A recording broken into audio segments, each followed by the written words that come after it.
They say justice is blind, but on a secluded stretch of Georgia's Highway 9, Officer Vance Whitaker demonstrated that the law often sees only what it desires.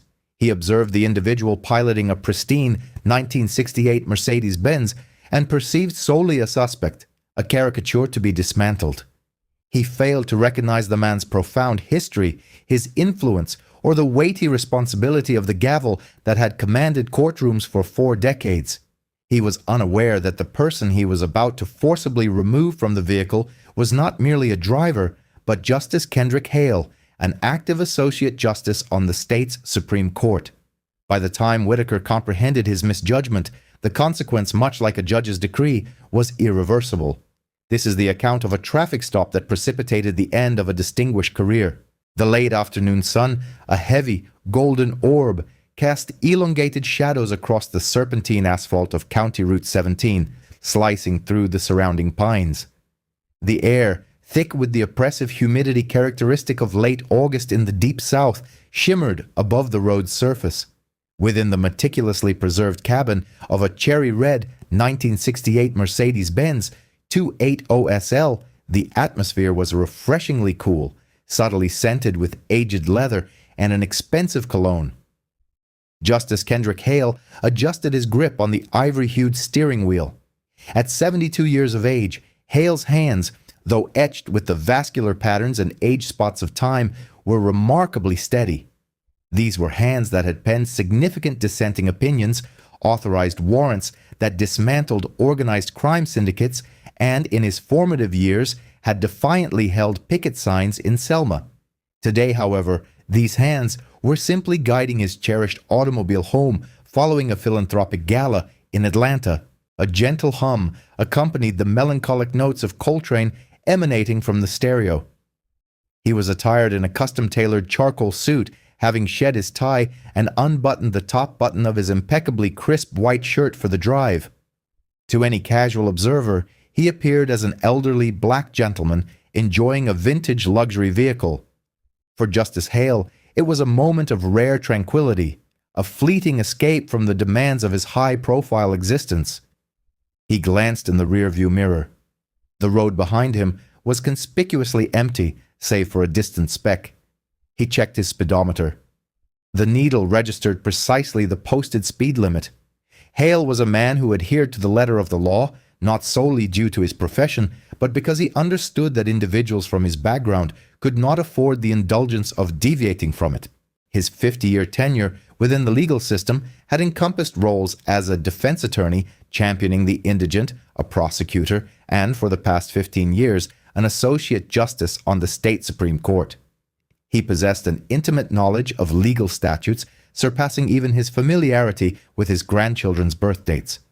Approximately 1 mile prior, concealed within a gravel turnout obscured by a billboard advertising personal injury attorneys, sat Officer Vance Whitaker. Whitaker, a 27-year-old officer with a close-cropped haircut that had slightly outgrown its trim and a uniform that strained subtly at the biceps, a testament to excessive hours at the precinct gym and insufficient de-escalation training, tapped his fingers against the steering wheel of his patrol car, his gaze fixed on the radar gun's display. It had been a languid Sunday. His monthly quota was falling short, and his sergeant, a stern veteran named Kowalski, had been pressuring him regarding his proactive policing statistics. Whitaker was bored, and boredom invariably led Whitaker to seek a target. He spotted the cherry-red Mercedes well before the radar registered its speed. It was an exquisite machine, seemingly out of place amidst the usual assortment of dilapidated pickup trucks and dusty sedans that frequented this back road. Whitaker straightened in his seat. "Check that out," he muttered to the vacant interior, cruising in high style. He observed the vehicle as it glided past. He noted the driver. The silhouette was unmistakable, an older black male. Whitaker's mind, shaped by years of ingrained prejudice and the echoing opinions of his colleagues, immediately commenced a process of categorization. Expensive vehicle, an older model, but impeccably maintained. That indicates collector-level wealth. The driver doesn't appear to be a collector. Perhaps drug money, a courier transporting illicit goods for a relative, or possibly stolen. The possibility that the driver might be a physician, a chief executive officer, or a judge did not register within Whitaker's immediate prejudiced assessment of the demographic he observed behind the wheel. Whitaker engaged his patrol car's gear, gravel erupting loudly as he accelerated from his concealed position. He withheld, activating his emergency lights. His intention was to pursue and ascertain the reason for the perceived infraction. In his rearview mirror, Hale observed the white SUV surge onto the roadway behind him. A familiar sensation of cold apprehension tightened his stomach, a visceral reaction that had never entirely dissipated, regardless of his academic achievements or his ascent within the governmental hierarchy. It was the primal instinct of self-preservation. "Steady, Kendrick," he admonished himself. "You are maintaining the posted speed limit. Your vehicle registration is current. Your lighting systems are fully functional." He steadfastly maintained his speed, ensuring it remained precisely at the legal limit. Whitaker followed for 2 miles. He initiated a license plate check. The computer system returned the vehicle's registration details. Hale, Kendrick T. No outstanding warrants or alerts were flagged. However, the listed address was situated within the affluent historic district of the state capital, a considerable 3-hour drive away. "Kendrick T. Hale," Whitaker mused aloud. "Sounds rather distinguished." He drew closer, maintaining a proximity that bordered on tailgating, intently searching for any indication of agitation, a sudden brake check, an erratic swerve, a nervous acceleration, any sign of distress. Hale remained unfazed, his gaze fixed on the road, his hands positioned at the 10 and 2 o'clock positions. Whitaker's frustration mounted. He required probable cause. He could not simply initiate a stop based on the driver's race, even if that was precisely what his instincts were compelling him to do. He observed the Mercedes drift subtly to the left as the road curved. The tires did not transgress the yellow center line, but they grazed it. "Failure to maintain lane," Whitaker declared with a grin. "Got you." The infraction was tenuous, a minor transgression. In any judicial setting, a competent attorney would undoubtedly dismantle such a charge. However, on the isolated roadside, the formal legal system held no sway. Only the badge mattered. The flashing red and blue lights erupted in Hale's rearview mirror. Hale emitted a sigh, a sound conveying profound weariness rather than alarm. He reduced the volume of the Coltrane recording. He activated his turn signal, performing 3 distinct blinks, and gradually guided the vintage automobile onto the narrow shoulder. Coming to a smooth halt, he engaged the parking brake. He deactivated the engine. He rolled down the window. Then, adhering to a protocol he had instilled in his sons and grandsons, he placed both hands flat on the top of the steering wheel, fingers spread wide, and patiently awaited further interaction. Officer Vance Whitaker deliberately took his time exiting the patrol car. This was a strategic maneuver, a psychological tactic he had adopted from senior officers on the force. Let him sit. Let him stew. Let him contemplate his alleged transgression. He adjusted his duty belt, confirming that his body camera was activated. Standard procedure, though he was adept at angling his body to obscure the camera's view, should circumstances become complicated. He approached the vehicle from the passenger side, peering through the window, his hand instinctively hovering near his holstered firearm. The interior appeared immaculate. There was no litter, no duffel bags, no visible weapons on the seats, only an elderly gentleman in a suit. Whitaker circled to the rear of the vehicle, tapping the trunk lid with his palm, a superstitious gesture intended to leave a fingerprint in the unlikely event the driver attempted to flee and cause him harm. He then proceeded to the driver's side window. Kendrick Hale stared straight ahead. He did not turn to acknowledge the officer until the shadow fell across his face. "License and registration," Whitaker commanded. There was no greeting, no pleasantry, simply the order. Hale slowly turned his head. He regarded the officer. He noted the nameplate, Whitaker. He observed the youthful arrogance evident in the set of the officer's jaw, the manner in which the sunglasses concealed his eyes, and his aggressive posture. Hale had encountered 1,000 officers akin to this one in his courtroom. They typically found themselves on the witness stand, stammering as he meticulously dissected their testimonies. "Good afternoon, officer," Hale responded, his voice a deep baritone honed by decades of public speaking. "May I inquire as to the reason for this stop?" Whitaker visibly bristled. He disliked such inquiries, viewing them as a challenge. "I requested your license and registration," Whitaker snapped, leaning closer to the window. "Do you have functioning ears, or must I elevate my voice?" "I heard you perfectly clearly," Hale stated, his tone remaining entirely measured. "I am merely requesting the probable cause for this stop. I was operating my vehicle at the posted speed limit." "You were weaving," Whitaker interrupted, his voice sharp. "Failure to maintain your lane. It appeared you were drifting. Perhaps you've consumed too much alcohol. Were you departing from a gathering, Pops?" The appellation Pops ignited a flash of anger within Hale, a sensation hot and sharp, but he instantly suppressed it with the icy control of his professional training. "Escalation is their tactic," he reminded himself. "Silence is yours." "I have not consumed any alcoholic beverages," Hale stated. "I am reaching into my inside jacket pocket to retrieve my wallet. My registration documents are located in the glove compartment. I will now move my right hand." He meticulously narrated his actions. It was a demeaning and humiliating process for an individual who had undergone extensive FBI vetting and received confirmation from the state Senate, but he deemed it necessary. "Just produce it," Whitaker instructed, rolling his eyes, "and do so deliberately." Hale retrieved his wallet, a slim leather billfold. He extracted his driver's license. He deliberately withheld presenting his judicial identification card, the gold-embossed credential that would have instantly terminated this encounter. Not yet. He wished to observe the extent of Whitaker's overreach. He desired for the official record to accurately reflect the officer's conduct before the officer was aware of his identity. He handed the plastic card to Whitaker. Whitaker snatched it. He examined the photograph, then looked directly at Hale. "Kendrick Hale," Whitaker read, his tone laced with a mockery of the name. "This is a rather opulent vehicle for a gentleman of your apparent retirement status, Kendrick. Did you perhaps win the lottery?" "I worked," Hale replied simply. "Worked? Doing what?" Whitaker pressed, his gaze sweeping across the rear seat once more. "Because this vehicle is valued at $80,000 and you're navigating my jurisdiction as if you own the thoroughfare."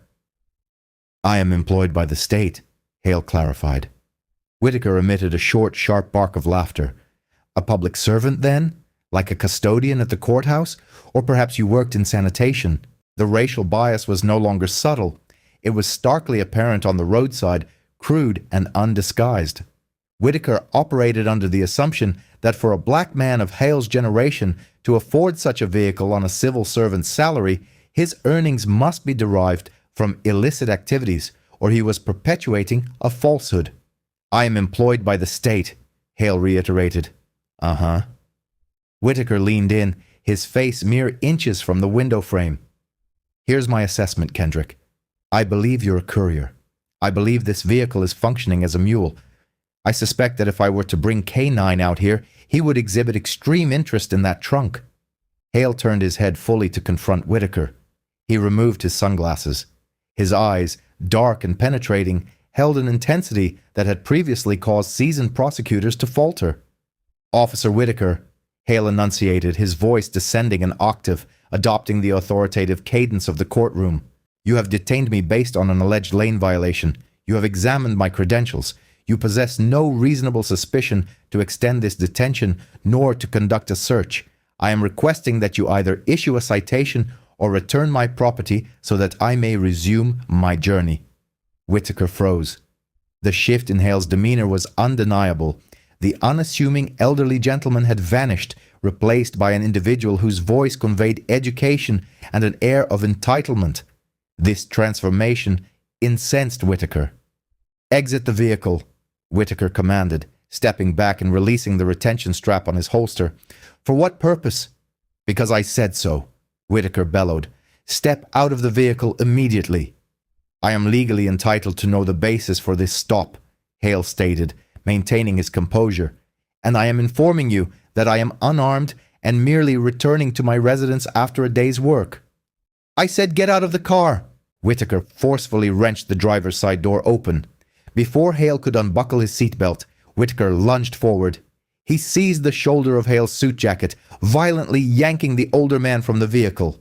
Hale stumbled onto the roadway, his knees striking the cold, wet asphalt. The jarring impact sent a shockwave up his spine. "What are you doing? I am not resisting." "Stop resisting. Stop reaching," Whitaker yelled, performing for an audience of none. His partner, a rookie named Riley Beck, was just emerging from the patrol car, remaining at a distance, appearing uncertain. Whitaker shoved Hale face first onto the hood of the Mercedes. The heated metal pressed against Hale's cheek through the falling rain. Whitaker twisted Hale's arms behind his back, wrenching his left shoulder with sufficient force to rupture the rotator cuff. A searing, blinding pain shot down Hale's arm, eliciting a cry of agony. "Silence," Whitaker hissed into his ear.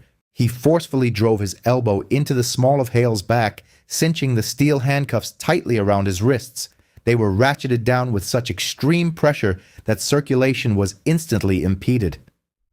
"Think you can be insolent with me in my county?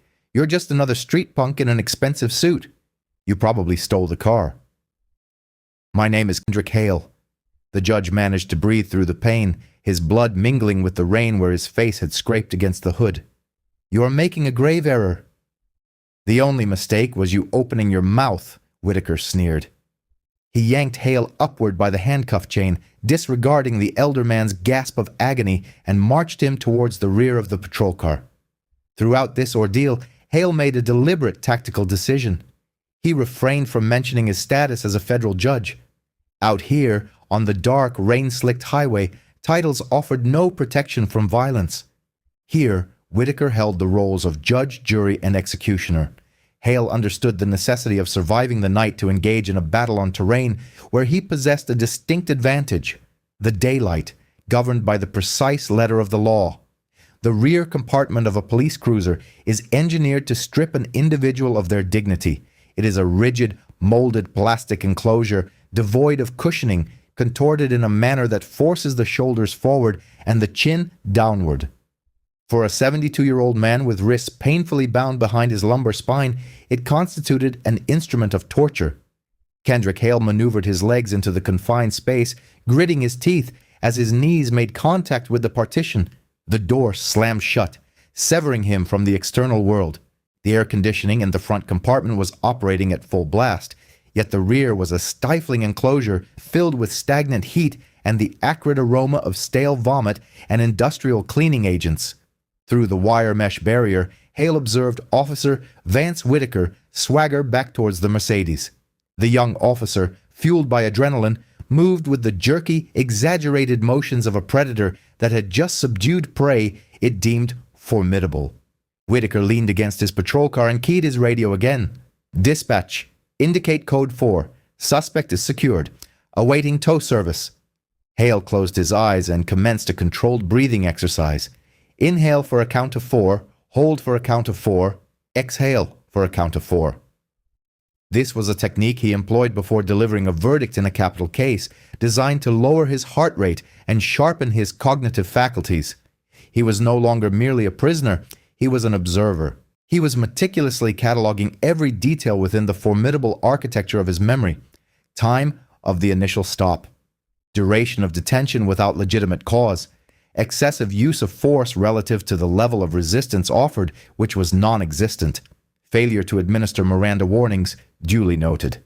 A second patrol car, its lights flashing, kicked up dust as it entered the shoulder. Officer Greg Miller emerged. Miller, older than Whitaker, perhaps in his early 40s, possessed the weary, softened countenance of a man counting down the days to his pension. He lacked Whitaker's swagger. He surveyed the cherry-red Mercedes, then glanced at the handcuffed individual in the back of Whitaker's vehicle, and a frown creased his brow. Miller approached Whitaker. Hale strained to overhear their exchange through the partition. "What have you got, Vance?" Miller inquired, adjusting his belt. "Big score, Greg. Big score," Whitaker grinned, gesturing with his thumb towards the Mercedes. This fellow was weaving erratically across the road, crossed the double yellow. I pulled him over. He took an eternity to stop. When I approached the window, I detected the distinct aroma of bourbon, strong enough to smell from the adjacent county. Fabrication, Hale thought calmly. Perjury. Then he became belligerent. Whitaker continued, his voice deliberately raised so Hale could hear. Started lecturing me on how to do my job. Refused to exit the vehicle. I was compelled to forcibly extract him, resisting arrest, creating a disturbance. Miller peered through the window at Hale. He observed the expensive suit, the silver hair, the composed demeanor. He did not perceive a drunkard. He saw a grandfather en route home. He doesn't strike me as intoxicated, Vance, Miller stated quietly. That's a rather fine automobile. Are you absolutely certain about this? I am certain, Whitaker snapped, his ego affronted by the questioning. And I suspect he's transporting contraband. You don't drive a vehicle of that caliber on a civil servant's salary unless you're engaged in illicit activities. I intend to search it. Do you have consent? Miller inquired. I have probable cause, Whitaker declared. The discernible odor of alcohol, plain view observations, suspicious movements. He appeared to be reaching for something when I approached. Vance. Miller's tone conveyed a note of caution. If you didn't witness anything tangible, then I'm not going to search the damn car, Whitaker declared. Miller, are you going to assist, or are you content to stand there and look ornamental? Whitaker turned and strode purposefully towards the Mercedes. Hale watched in silent indignation as the officer opened the driver's side door. This was the transgression that inflicted the deepest wound. The handcuffs represented physical discomfort, but this was an invasion of his sanctuary. That automobile was his pride and joy. He had painstakingly restored it himself over a period of 3 years, sourcing parts from Germany, hand-stitching the leather, and polishing the chrome until it gleamed. Whitaker displayed no regard. He unceremoniously plunged into the front seat. Hale observed as Whitaker ripped out the custom floor mats and unceremoniously deposited them onto the gritty gravel of the road's shoulder. First offense, Hale mused internally. Whitaker opened the glove compartment. He removed the owner's manual, the meticulously organized maintenance records housed within a binder, and shook them vigorously. Papers fluttered onto the floorboard and then onto the ground outside. He tossed the binder into the back seat. He ran his hands beneath the seats, his fingers probing the upholstery. He retrieved the ashtray, found it empty, and discarded it onto the passenger seat. Anything turn up? Miller inquired, leaning against the patrol car, an expression of discomfort on his face. Not yet, Whitaker grunted, emerging from the front seat, sweat beading on his brow. He's thorough. Probably has a concealed compartment or a false panel. These older vehicles are replete with hiding places. Whitaker moved to the rear seat. He unlatched the bottom cushion and yanked it upward. The retaining clips groaned under the strain. Hale winced.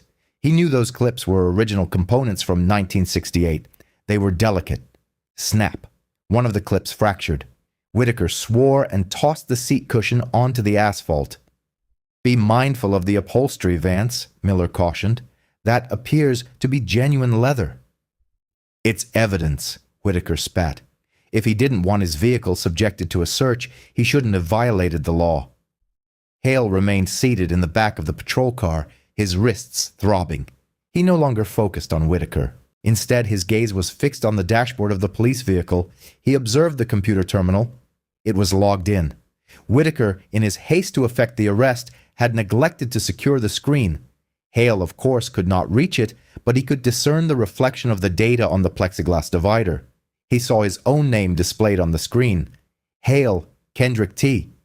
He noted a flashing red notification box in the corner of the software interface.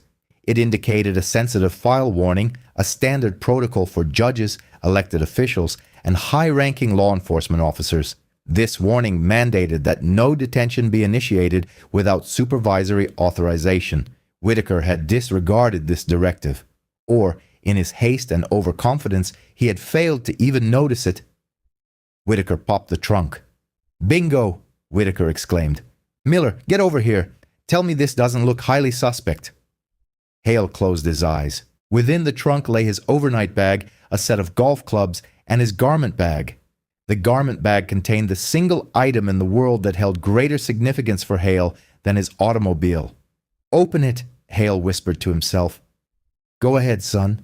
Open it and seal your own professional doom." The sun began its descent, painting the sky with hues of bruised purple and vibrant orange. The oppressive heat, however, showed no signs of abatement. Officer Vance Whitaker stood at the rear of the Mercedes, his gaze fixed upon the contents of the trunk. It was immaculately organized. There was no hidden cache of illicit substances, nor any stacks of untraceable currency concealed within ordinary luggage. Instead, the vehicle contained only high-quality travel cases. "The merchandise is in the bags," Whitaker declared, firmly adhering to his preconceived notion. "He's transporting it via luggage." Miller approached, his gaze sweeping over the items. "Vance, that's a Toomey bag, and those appear to be Callaway golf clubs. This individual possesses significant wealth, genuine affluence." "Individuals with this level of financial standing typically retain legal counsel," Miller observed. "Drug traffickers also amass considerable fortunes, Miller," Whitaker retorted, securing the dark garment carrier. It felt substantial, crafted from robust, weather-resistant canvas. He placed the bag onto the vehicle's trunk lid, then commenced his search for the zipper. "Are you certain it's prudent to breach that without an official decree?" Miller inquired, stepping back. "We haven't uncovered a single discarded container, no trace evidence, absolutely nothing." "I've already established sufficient grounds, Miller." Whitaker's voice escalated, his exasperation palpable. He unzipped the bag. Within, another layer of protection presented itself, a plastic enclosure. Whitaker tore through it. He had anticipated locating a tire, perhaps stacks of currency affixed to suit hangers. Instead, he was met with a vast expanse of dark fabric. Whitaker's brow furrowed. He grasped the material and drew it forth. It unfurled, long and flowing in the evening zephyr. It was not a suit jacket. Its sleeves were wide and bell-shaped. The yoke was pleated. "What is this?" Whitaker murmured. "A robe? Was he engaging in cross-dressing?" He held it aloft. It was heavy, fashioned from superior quality crepe. Then, something detached itself from the folds of the robe and landed with a clatter on the trunk lid.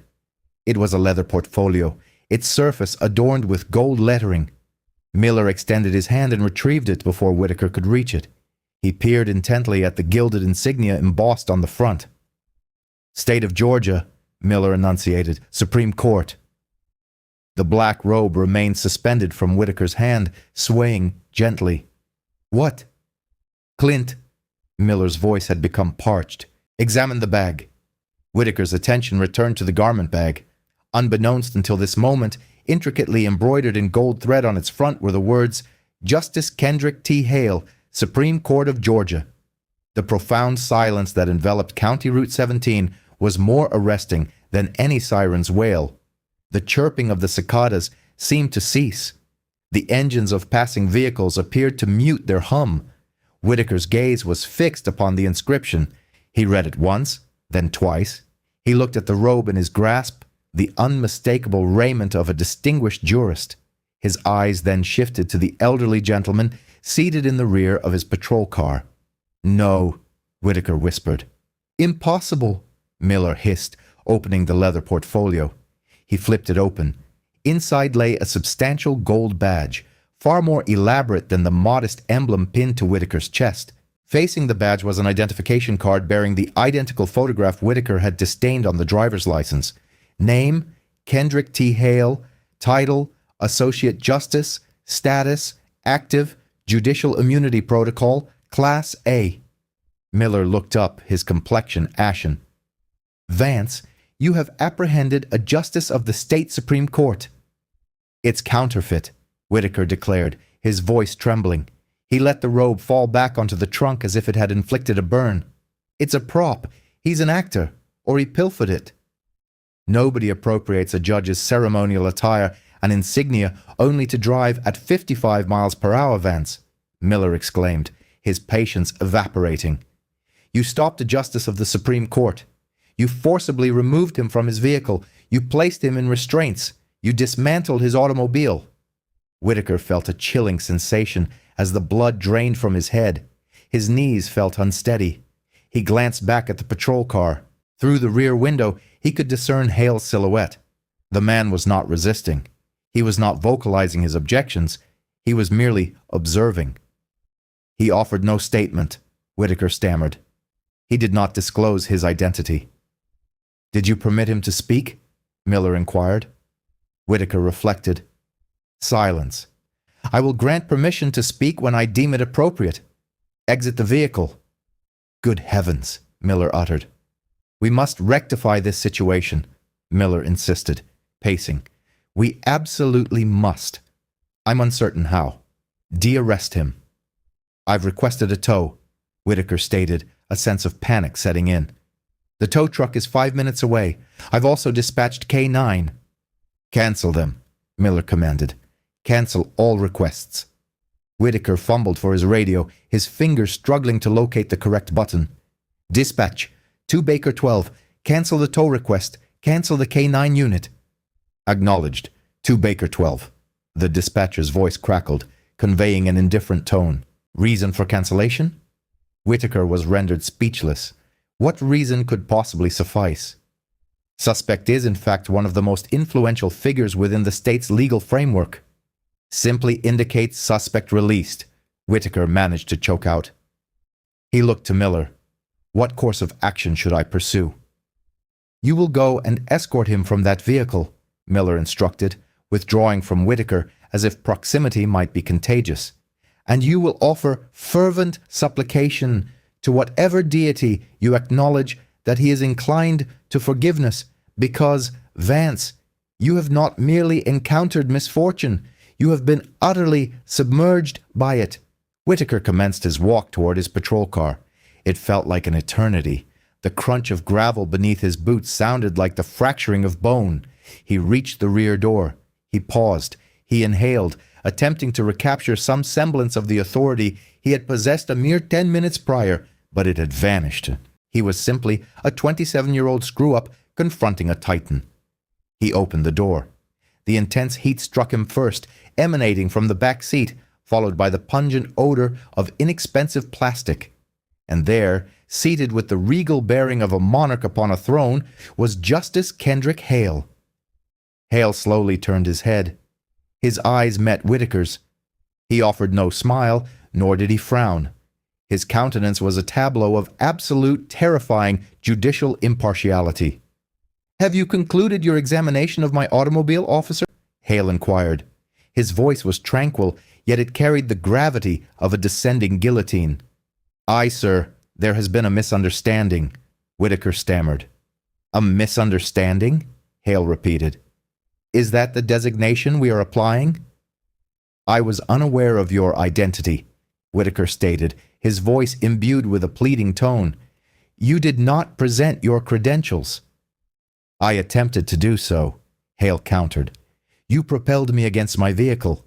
You forcibly manipulated my limbs. You instructed me to remain silent." Whitaker fumbled for his handcuff key.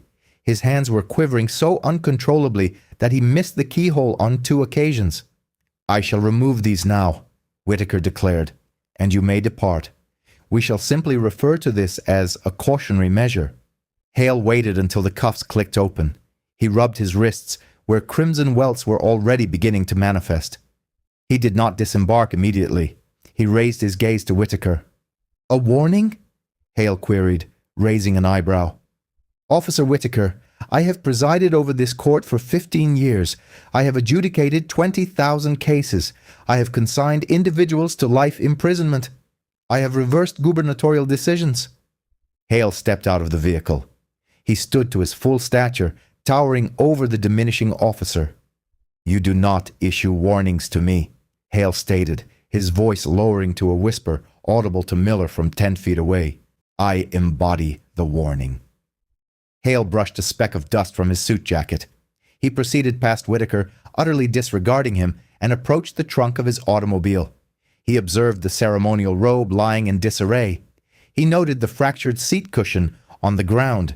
He saw his legal documents scattered amidst the dirt. He meticulously retrieved his robe, shaking the accumulated dust from its hem. He folded it with a sense of reverence and replaced it within the bag. "Officer," Hale called out to Miller. Miller startled. Yes, sir. Your Honor, sir.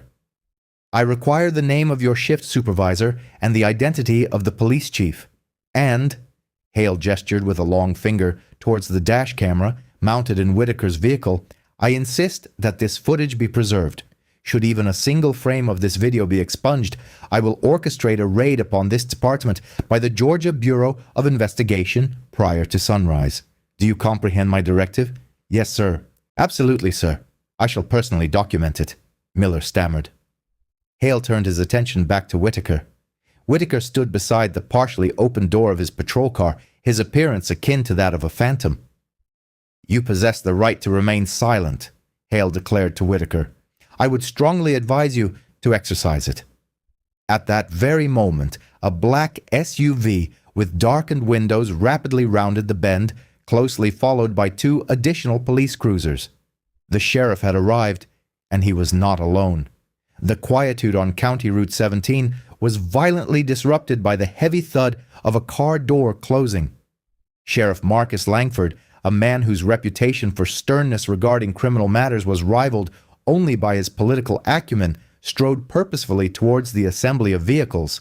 He was flanked by 2 deputies, their hands resting casually on their belts, poised for the significant drug interdiction that Whitaker had reported. Langford was a colossal individual, standing 6 feet 4 inches tall, with a neck that seemed to vanish into his collar.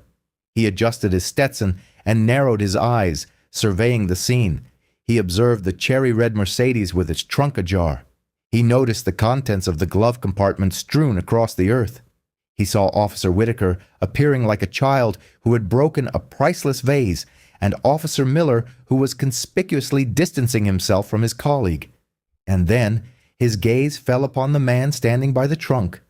Langford halted. His boots skidded slightly on the gravel. He blinked. Surely the heat was playing tricks on his perception. He recognized that countenance. He had seen it on the evening news, in the printed press, and most vividly across a dinner table at the governor's banquet 3 years prior. Justice Hale. Langford's voice was a blend of disbelief and unadulterated dread. Kendrick Hale, now completely composed, smoothed the lapels of his suit jacket, one of which was conspicuously missing a button, a casualty of Whitaker's forceful apprehension. He turned to confront the sheriff. Sheriff Langford, Hale stated, his tone measured and courteous, as one might greet a distant acquaintance at a somber occasion. I trust you are in good health. I am, Your Honor, Langford stammered. He glanced at Whitaker, then back at Hale. What in creation is transpiring here? My deputy initiated a felony trafficking stop. He indicated he had a suspect in custody. I am the suspect, Hale remarked wryly. Langford's complexion shifted to a shade of crimson that rivaled the Mercedes. He spun around to face Whitaker. Whitaker, approach me immediately. Whitaker shuffled forward. Sheriff, I had probable cause. He was swerving. I detected the odor of alcohol. He resisted. Resisted, Hale interjected softly. Sheriff, might I suggest you examine my wrists? Hale extended his hands. The skin was raw, red, and already displaying signs of purple bruising where the steel restraints had been cinched with excessive force. Langford surveyed the wrists of a sitting justice of the state Supreme Court. Then his gaze fell upon the dashboard of Whitaker's patrol car. Did you place him in the confinement area? Langford whispered, a vein in his temple beginning to pulsate. He refused to exit the vehicle, Whitaker cried, his voice cracking. He was non-compliant. He is 72 years of age, you imbecile, Langford bellowed, the sound reverberating through the surrounding pine trees. And he is a justice of the state Supreme Court. Do you have the faintest conception of the magnitude of your transgression? I was unaware, Whitaker pleaded. He did not possess a badge. I do not require a badge to be afforded basic human dignity, Deputy, Hale stated, his voice cutting through the cacophony. The Fourth Amendment is applicable to every citizen, not exclusively to those bearing official insignia. Your deputy engaged in profiling. He fabricated a pretext for the cessation of my vehicle. He conducted an unlawful search of my person and property, and he subjected me to physical assault. Hale pointed to the fractured seat clip lying on the ground. That is an original component from 1968, irreplaceable. Langford examined the extent of the damage. He surveyed the scattered documents. He understood instantaneously that his department was on the precipice of being subjected to a lawsuit of devastating proportions. More critically, he recognized that his career was at stake if he failed to resolve this matter with utmost urgency. "Miller," Langford commanded, "procure a bottle of water for the justice immediately, and procure a chair from the recreational vehicle if necessary. Do not permit him to stand in this oppressive heat." "I am perfectly comfortable standing, Sheriff," Hale replied. "What I require is for this incident to be meticulously documented. I demand that Deputy Whitaker's body camera footage be seized forthwith. I require the dash camera footage to be secured, and I expect a copy of the incident report prior to my departure from this roadside." "Consider it done, Your Honor," Langford affirmed. "It shall be completed. We can address this discreetly, sir. We can handle this discreetly." Hale's eyes flashed. "No, Sheriff. There will be no discretion involved. Discretion is how individuals like Whitaker retain their positions. Discretion is how the next person he stops meets their demise because they reached for their identification. We will proceed with this openly. We will adhere strictly to procedure. My procedure." Whitaker stood witnessing his future dissolve before his eyes.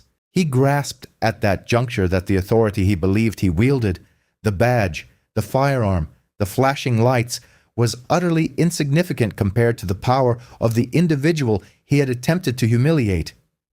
"Deputy Whitaker," Langford stated, his voice descending to a terrifyingly low register, "surrender your badge and your firearm."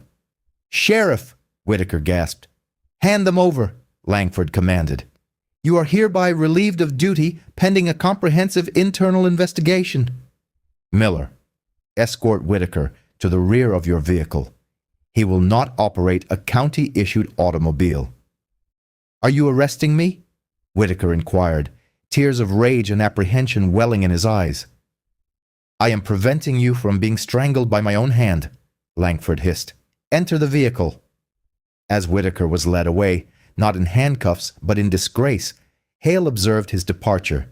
He experienced no sense of vindication, only a profound and weary resolve. "I shall require transportation to the station to submit my official statement," Hale stated, turning back to the imposing lawman. "I do not believe my automobile is currently in a condition suitable for operation." "I shall convey you myself, Your Honor," Langford declared, opening the door of his SUV.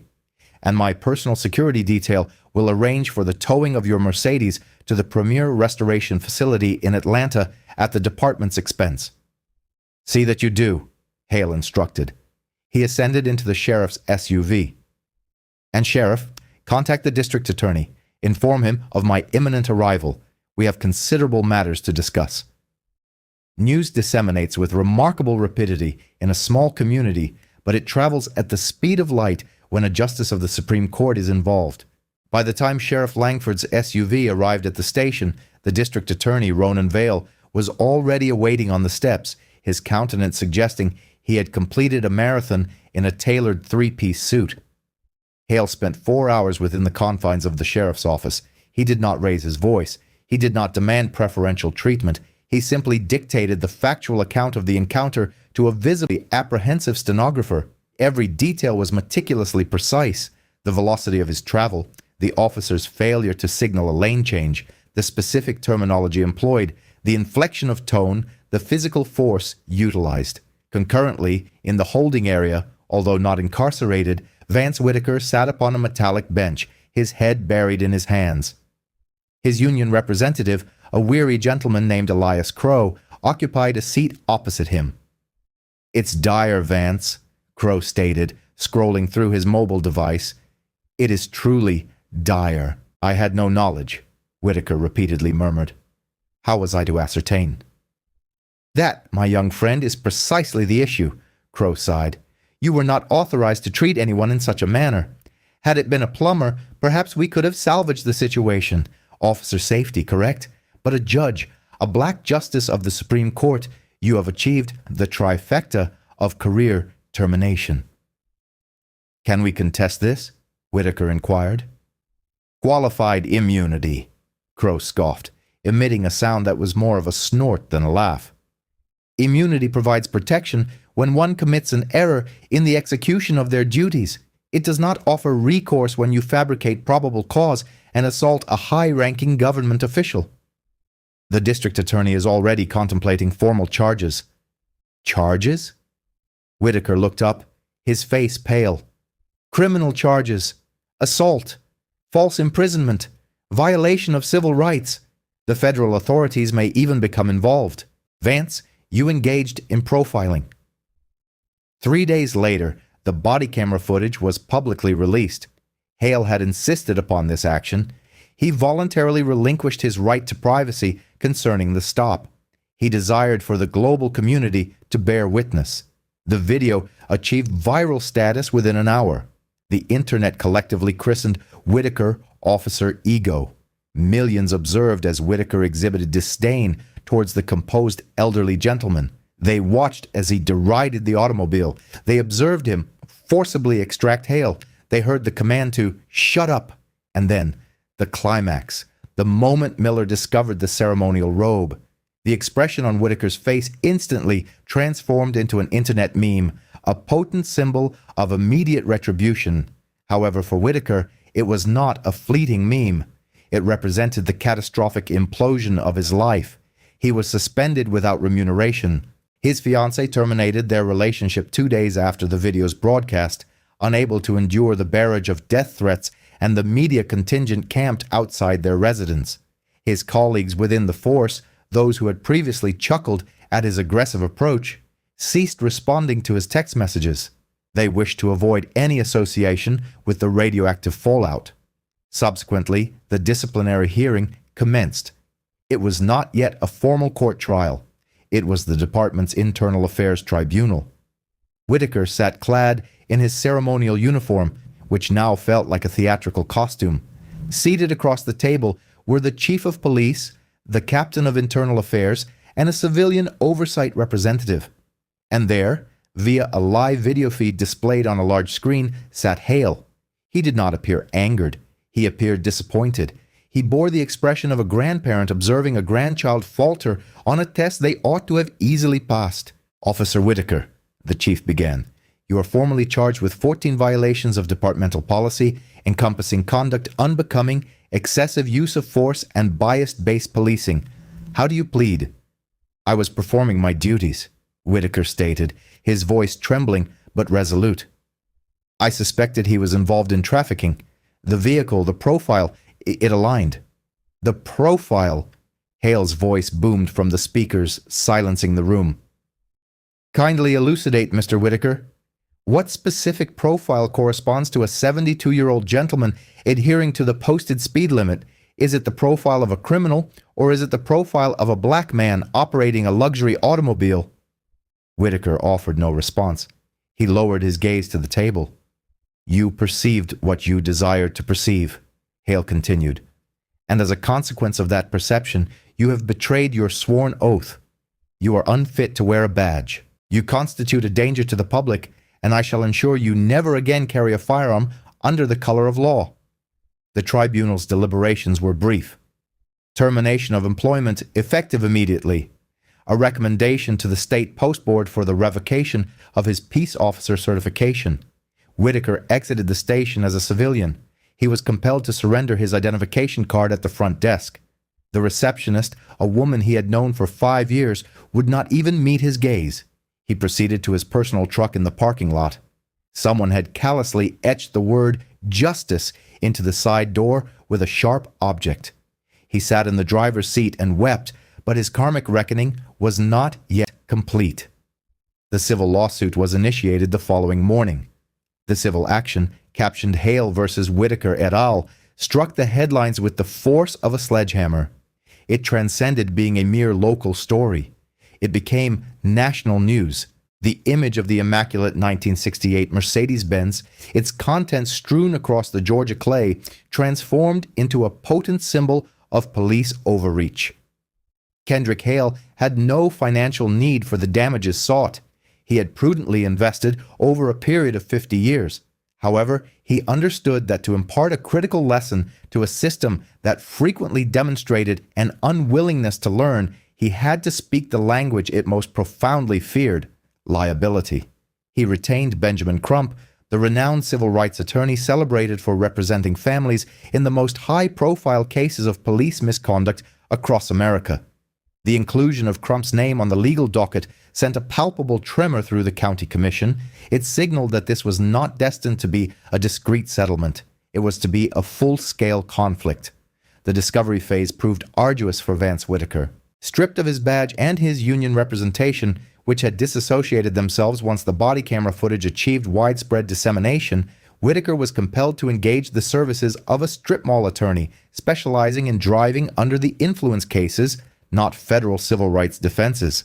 The deposition convened in a conference room with glass walls in Atlanta. Hale occupied the head of the table, exuding the gravitas of the legal titan he was. He was attired in a navy pinstripe suit, his cufflinks gleaming with a golden luster. He remained silent. His presence alone was overwhelming. Seated opposite him was Whitaker. The former officer appeared dejected. He had lost 20 pounds. His close-cropped haircut had grown out into a disheveled thatch of brown hair. He wore an inexpensive, ill-fitting suit that seemed as though he had borrowed it from a smaller individual. Benjamin Crump opened the file. He did not raise his voice. He did not engage in theatrics. He simply dismantled Whitaker with the precision of a surgeon. "Mr. Whitaker," Crump began, his voice smooth yet weighty. "On the afternoon of August 24th, you stated in your official police report that you observed Judge Hale's vehicle swerving and failing to maintain its lane. Is that accurate?" "Yes," Whitaker mumbled, his gaze fixed on his hands. "That is what I documented." "We have reviewed the dash camera footage from your patrol car, Mr. Whitaker," Crump stated, sliding a tablet across the table. "This video clearly depicts the Mercedes traveling in a perfectly straight trajectory for a period of 3 miles preceding the activation of your emergency lights. At no juncture does a tire deviate across a lane marker." Crump cleared his throat. "Would you care to view it again?" Whitaker negated the suggestion with a shake of his head. "No," he stated. "So, was your report inaccurate, or is your eyesight failing?" Crump inquired, his tone sharp. "Perhaps I misjudged the situation," Whitaker offered hesitantly. "The sun was obstructing my view." "The sun was directly behind you, Mr. Whitaker," Crump corrected him without missing a beat. "Traveling westbound on Route 17 at 4 o'clock in the afternoon, the sun would be at your back. Shall we try that again?" Whitaker remained speechless, a sheen of perspiration forming on his brow. "Let's proceed to the search," Crump continued. "You thoroughly searched a vintage automobile. You caused damage to property. You asserted you detected the odor of alcohol. Did a breathalyzer examination corroborate this?" "I did not administer one." "And why not?" Because I discovered the robe." "Ah." Crump offered a smile, though it failed to reach his eyes. "So, the moment you comprehended you had accosted a Supreme Court justice, the scent of alcohol inexplicably disappeared. Is that your sworn account?" Whitaker glanced towards Hale. For the first time, the judge's gaze met his. Hale's expression was devoid of anger. Instead, it conveyed a profound sense of pity, the kind a parent bestows upon a child who has fallen far short of expectations. "I simply wish to secure an arrest," Whitaker confessed in a voice that cracked with emotion. "I only wanted to be a commendable officer." Hale leaned forward, his hands clasped on the table. "A good officer safeguards the populace, Mr. Whitaker," Hale stated gently. "A poor officer prioritizes their own ego. You observed a black man driving a vehicle beyond your financial reach, and your ego convinced you it constituted a transgression. That is not law enforcement. That is predatory behavior." The inquiry spanned 6 hours. By its conclusion, Whitaker had confessed to profiling. He acknowledged to exacerbating the encounter without justification. He admitted to inwardly understanding that he lacked sufficient probable cause to search the trunk. The county reached a settlement 3 days subsequently. They compensated Justice Hale $2.5 million in reparations. However, the genuine consequence, the karmic retribution, was not solely the monetary sum paid by the county, it was what transpired to Whitaker on a personal level. Due to Whitaker's actions outside the purview of his official duties, fabricating evidence, specifically the aroma of alcohol, and contravening clearly established constitutional liberties, the judge presiding over the civil case ruled that qualified immunity was inapplicable. This meant Vance Whitaker could be personally held liable. Kendrick Hale pursued every avenue, not for the financial compensation, but to establish a crucial precedent. 6 months after the traffic stop, Vance Whitaker stood in the driveway of the modest ranch-style house he had purchased 2 years prior. A foreclosure notice was being affixed to the lawn by an individual who avoided making eye contact with him. The judgment levied against Whitaker personally amounted to $150,000, a mere fraction of the county's payout, yet sufficient to devastate him. His earnings were subjected to garnishment. His savings were confiscated. His truck was repossessed. He was 28 years old and bankrupt. Nevertheless, the financial ruin was the less severe consequence. The social devastation was absolute. In the contemporary digital era, nothing vanishes. When prospective employers conducted online searches for Vance Whitaker, the initial 10 pages were dominated by news articles, video analyses, and legal commentaries detailing his incompetence. The officer who apprehended a Supreme Court justice, racist officer, publicly humiliated. Whitaker versus the justice. The demise of qualified immunity. He applied to other law enforcement agencies in adjacent counties. His applications were denied. He sought positions in private security. Rejected. The reasoning provided was liability risk. He even applied to be a bouncer at a nightclub. The proprietor dismissed him with a laugh. "I can't have you at the door, man. The public despises you." Ultimately, he accepted employment with a landscaping firm in a neighboring town, working off the books. It involved strenuous manual labor, digging trenches for irrigation systems under the very Georgia sun he had once patrolled in air-conditioned comfort. One afternoon, while excavating a trench for a sprinkler system in an affluent neighborhood, a vehicle entered the driveway of the residence where he was working. It was a striking cherry-red 1968 Mercedes-Benz 280 SL. He paused, leaning on his shovel, his heart pounding against his ribs. The driver's door swung open, and Justice Kendrick Hale emerged. He was not attired in his judicial robes that day, but rather in a casual polo shirt and slacks, appearing prepared for a relaxed evening. He surveyed the landscaping crew. Hale proceeded towards the foreman to discuss the sprinkler system's arrangement. He seemed not to notice the individual clad in a soiled t-shirt and boots caked with mud, standing approximately 10 feet away. Whitaker felt an urge to flee, to conceal himself behind the work vehicle, but his feet felt rooted to the ground. Hale concluded his conversation with the foreman and turned to re-enter his residence. As he passed Whitaker, he halted. Hale observed the former officer, taking in his sunburned neck, his calloused hands, and the posture of a defeated man.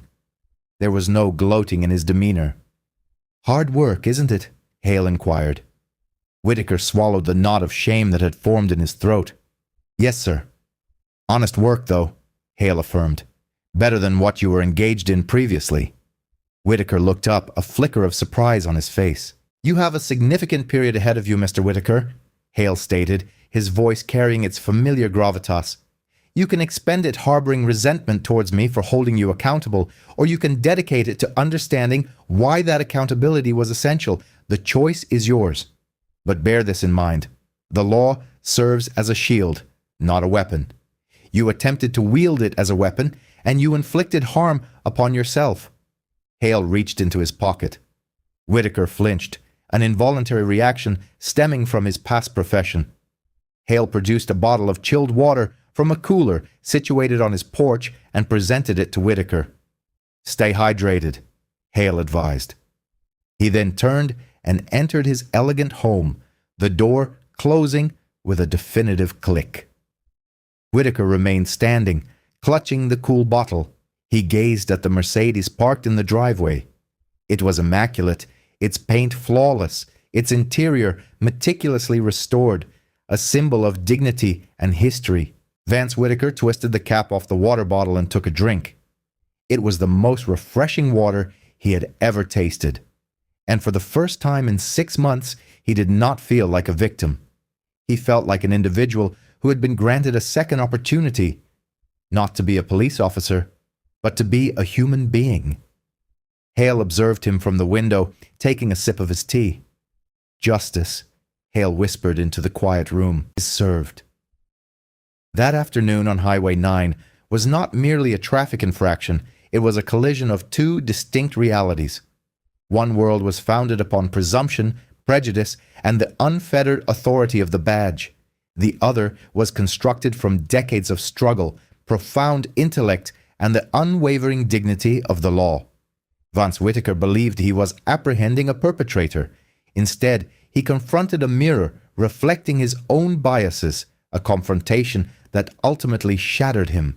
Justice Kendrick Hale achieved more than just a legal victory. He reinforced a vital standard. He demonstrated that no individual stands above the law, and more significantly, no one falls beneath its protective embrace. The 1968 Mercedes continues to operate, a crimson streak of justice upon the Georgia asphalt, perpetually reminding all that one never truly comprehends the person they are encountering until they meet their gaze with genuine respect. Thank you for listening to this entire narrative. Please share your thoughts in the comments section below. And if you desire to experience more true crime accounts and witness the ramifications of karma such as this, remember to subscribe and activate notifications so you do not overlook any future videos. Remain safe, remain astute, and I will see you in the subsequent video.